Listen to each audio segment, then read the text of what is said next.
I'm Philip John Nymark, the founder of the IFA Foundation International. I'd like to welcome you to the final iteration of the weekly Ifascope for the month of November. One more month, and we're getting very close to the year's reading. Speaking of that, just let me take a moment to say that I've been doing this for 30-some years, and let's say the last 20 of them have been interfaced on the internet, and that it's been offered for free to all those people that can take advantage of it or use it or would like to write in and say, I don't like this, or I do like it, or anything in between. But it's come to my attention recently that a group of people are using my weekly Ifascope for their own. They just pick it up, they remove my name and address, and it goes on their publications as if they were doing this. Well, first of all, it's not right. There is a time and a place for calling people on things, even in a religious atmosphere. The thief never likes being caught, and one of the thieves, which we have recently got in contact with, is an old initiate of ours. Somebody who should know better. Somebody who should, have the normal understanding of how IFA works, and and more than that, a sense of pride. He's his own diviner. But so, at any rate, from this point forward, we are going to make more of an effort. And I see that, by the way, on Facebook when I see things of mine pop up, with no attribution. It's not a matter of jealousy or anything else. It's a matter of what is proper. And, when people start doing improper things, they don't deserve your attention or, any association with you. Having said all that, let's take a look at the Odu for the week. It is Ika Hirosu. And Ika is an Odu which says, hey, if you've been doing things a certain way and they have been working out for you, that's fine and dandy, but in this particular instance, don't do them the same way you did them before. And on the emotional, spiritual side, it's saying, measure twice, cut once, be sure of what it is you're looking at. And I am happy to say that after 12 or 15 weeks, or however many weeks everybody was arrayed, we're not arrayed this week, we are EB. And when I say, I'm happy about that, it's one, it's a relief, but two, it's a normal thing. We've now entered the holiday portion of the year, and excuse me, that is a time when a whole bunch of people are discombobulated about their actions, and some are going to parties, some are not, some are, everything. There's a tremendous amount of stress and pressure, and then there's the Christmas, gift giving idea. I think it's fine if you want to give gifts, but I think for children it's a great idea. I'm not sure about adults, but it's become a frenzy.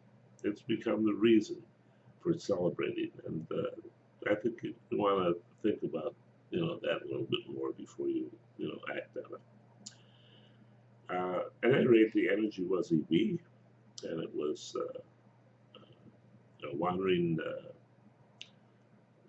ED, with a wandering being an upside down kind of a reading, upside down kind of feel that you've somehow misunderstood what's going on. And the ED is pressure building because it's not in array, and not wanting the other shoe to drop.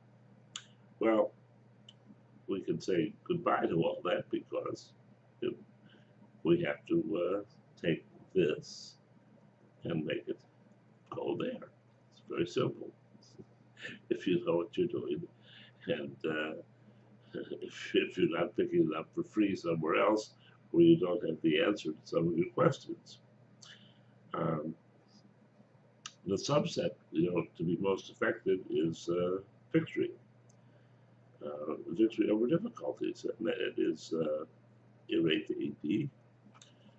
And irate is about allowing the winds of change to blow you back.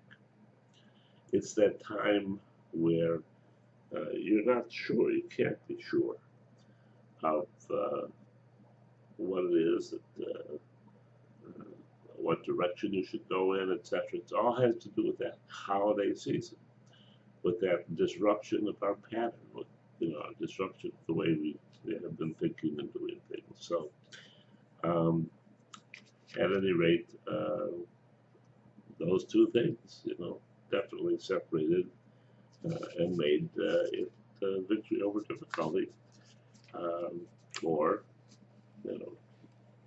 you could say that we're not getting all out of this as we should. The abode for this is to obatla. And obatla is always the seer or the person to go to when we're confused, when there's too much going on, where things are in a bundle for us, moving around faster than we want, breaking up our patterns. So what we want to do is take Obatala down, if we're lucky enough to have an Obatala.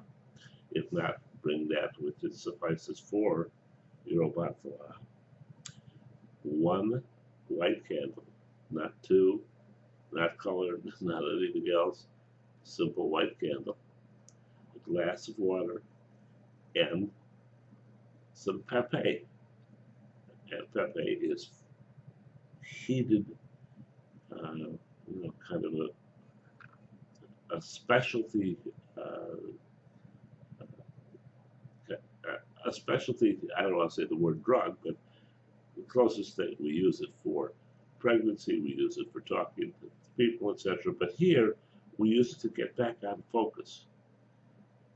And so we take 8 or 12 of the kernels, and it comes with, each pepe has 100 kernels in it or more. Put it in front of Obatala and ask Obatala for the sense, the common sense of taking a deep breath, letting it out, and thinking about where we are and what we've done, how this, is looking for the final month of the year, and what our aspirations have been, and how much more intensity, how much more of a thrust we have to make in this coming year to have these same kind of results or better results. And sprinkle the pepe and offer it to Obatala. It's that simple. And who knows? Maybe we'll get back on par for another 2 or 3 weeks. Love and blessings.